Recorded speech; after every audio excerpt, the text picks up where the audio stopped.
Yang kedelapan adalah fungsi inverse trigonometri dan turunannya. Definisi inverse sinus dan inverse cosinus.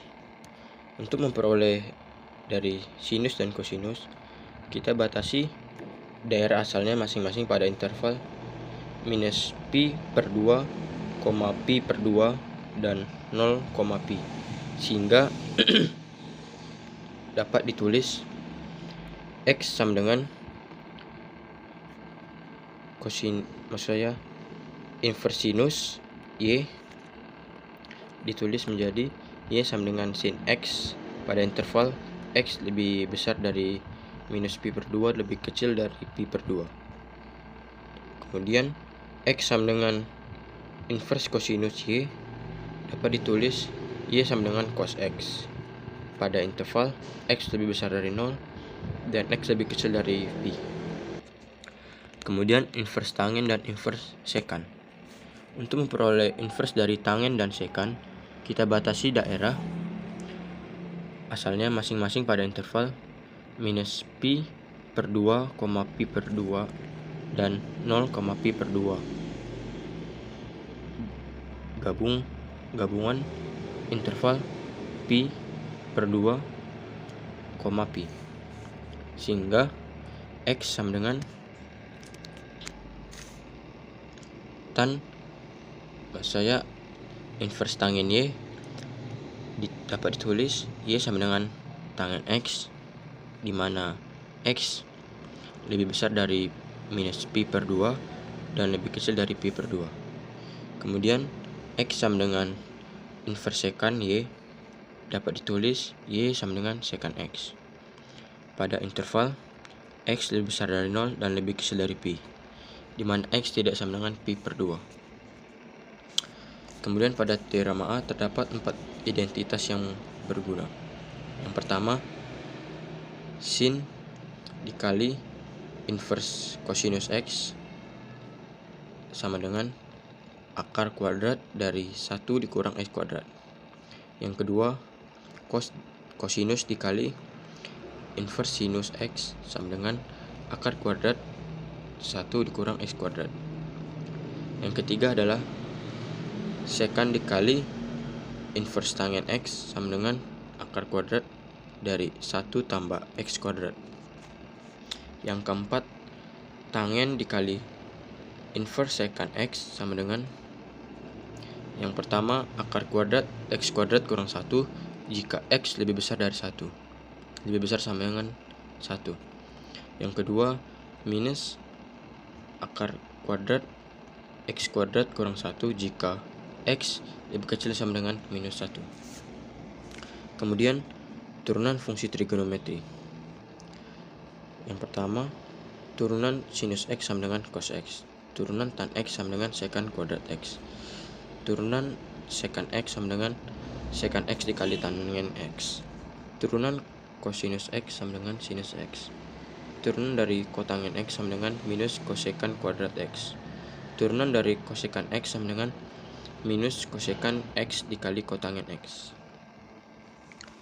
Pada teorema B terdapat turunan dari 4 fungsi inverse trigonometri. Yang pertama, turunan inverse sinus X sama dengan 1 per akar dari 1 kurang X kuadrat, di mana interval X lebih besar dari minus 1 dan lebih kecil dari 1. Yang kedua, turunan inverse cosinus X sama dengan minus 1 per akar 1 dikurang X kuadrat, di mana X lebih besar dari minus 1 dan lebih kecil dari 1.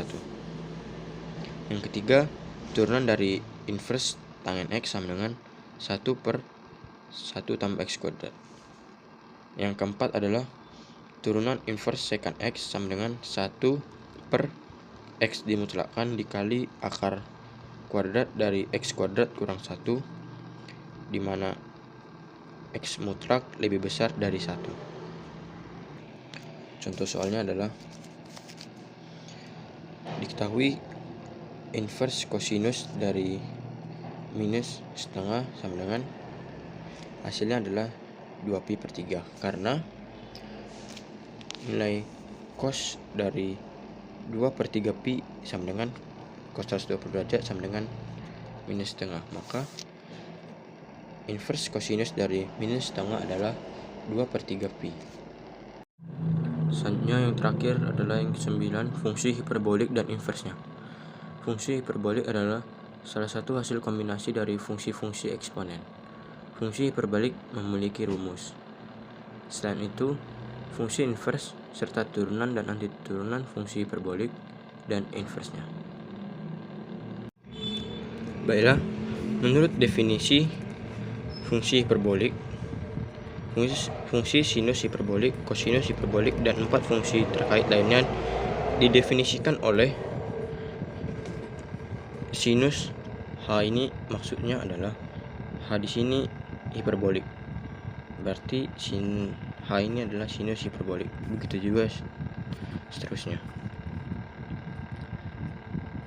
Sin H X sama dengan E pangkat X dikurang E pangkat minus X per 2. Tangen hiperbolik X sama dengan sinus hiperbolik X dibagi cos hiperbolik X. Sekan hiperbolik X sama dengan 1 dibagi kosinus hiperbolik X.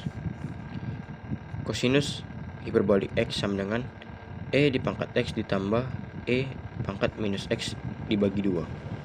Kotangen hiperbolik X sama dengan kosinus hiperbolik X dibagi sinus hiperbolik X. Kosekan hiperbolik X sama dengan 1 dibagi sinus hiperbolik X. Lalu, istilah tersebut menyarankan bahwa harus terdapat kaitan dengan fungsi-fungsi trigonometri.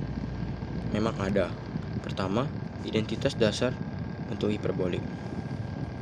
Semacam cos kuadrat X tambah sin kuadrat X sama dengan 1 dalam trigonometri. Nah, fungsi identitas dasar pada fungsi hiperbolik adalah kosinus hiperbolik kuadrat X dikurang sinus hiperbolik kuadrat X. Untuk memeriksa kebenarannya, kita tuliskan kosinus hiperbolik kuadrat X dikurang sinus hiperbolik kuadrat X sama dengan E pangkat 2X ditambah 2 ditambah E pangkat minus 2X dibagi 4 dikurang E pangkat 2X dikurang 2 ditambah E pangkat minus 2X dikurang 4. Hasilnya adalah 1. Kemudian, untuk turunan fungsi hiperbolik, kita dapat mencari turunan sinus hiperbolik X dan turunan kosinus hiperbolik X secara langsung dari definisi. Yang pertama, turunan sinus hiperbolik X sama dengan turunan dari E pangkat X dikurang E pangkat minus X dibagi 2 sama dengan E pangkat X ditambah E pangkat minus X dibagi 2. Hasilnya adalah kosinus hiperbolik X. Kemudian, turunan dari kosinus hiperbolik X sama dengan turunan dari E pangkat X ditambah E pangkat minus X dibagi 2 sama dengan E pangkat X dikurang E pangkat minus X dibagi 2. Hasilnya adalah sinus hiperbolik X. Berdasarkan teorema A, turunan fungsi hiperbolik lainnya adalah turunan dari sinus hiperbolik X tadi sudah, hasilnya kosinus hiperbolik X. Turunan dari tangen hiperbolik X, hasilnya sekan hiperbolik X. Turunan dari sekan hiperbolik X, hasilnya minus sekan hiperbolik X dikali tangen hiperbolik X. Kemudian turunan dari kosinus hiperbolik X, hasilnya sinus hiperbolik X. Kemudian turunan kosinus hiperbolik X sama dengan minus kosekan hiperbolik X. Kemudian turunan dari kosekan hiperbolik X sama dengan minus kosekan hiperbolik X dikali kotangen X.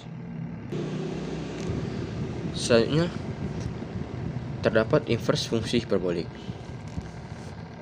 Nah, sinus oleh karena itu sinus hiperbolik dan tangen hiperbolik mempunyai turunan positif, maka fungsi-fungsi tersebut menaik dan secara otomatis memiliki inverse. Untuk memperoleh inverse fungsi kosinus hiperbolik dan sekan hiperbolik, daerah asalnya kita batasi pada X lebih besar sama dengan 0.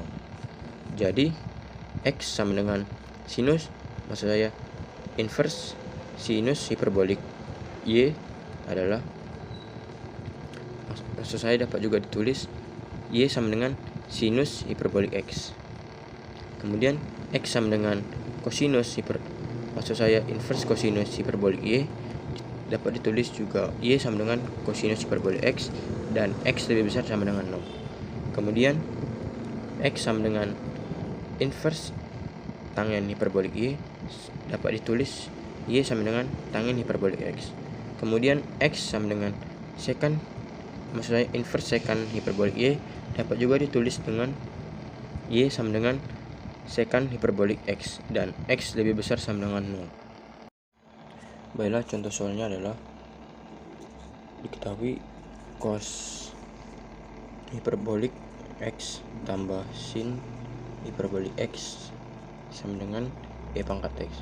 Kita disuruh membuktikan bahwa persamaan ini hasilnya adalah E pangkat X. Maka kita dapat tuliskan sesuai dengan sifat yang saya sampaikan tadi, nilai cos hiperbolik X adalah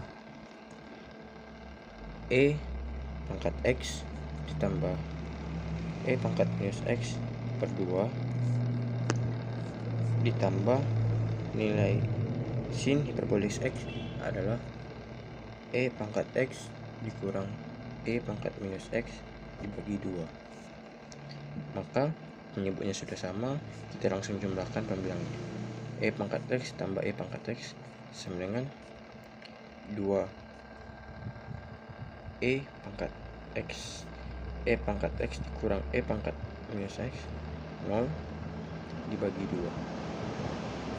2. 2 nya dicoret, maka hasilnya E pangkat X. Maka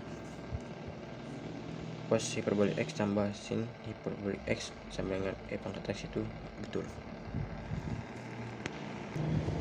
Nah, contoh lainnya adalah cos hiperbolik 4x dikurang sinus hiperbolik 4x. Apakah hasilnya E pangkat minus 4x. Nah, kita buktikan dengan cara yang sama bahwa nilai dari cos hiperbolik 4x adalah E pangkat 4x ditambah E pangkat minus 4x dibagi 2 dikurang E pangkat 4x dikurang E pangkat minus 4x dibagi 2 sama dengan penyebutnya sudah sama, kita langsung hitung pembilangnya. E pangkat 4x dikurang E pangkat 4x habis, E pangkat minus 4x dikurang E pangkat minus 4x minus dan minus hasilnya positif, maka hasilnya 2E pangkat minus 4x per 2 sama dengan 2 nya dicoret, hasilnya adalah E pangkat minus 4x. Berarti cos hiperbolik 4x dikurang sinus hiperbolik 4x sama dengan E pangkat minus 4x adalah benar. Baiklah, demikian penjelasan yang dapat saya sampaikan, Pak. Bila terdapat kata-kata yang salah, mohon dimaafkan, Pak. Akhir kata saya ucapkan terima kasih, Pak. Selamat siang.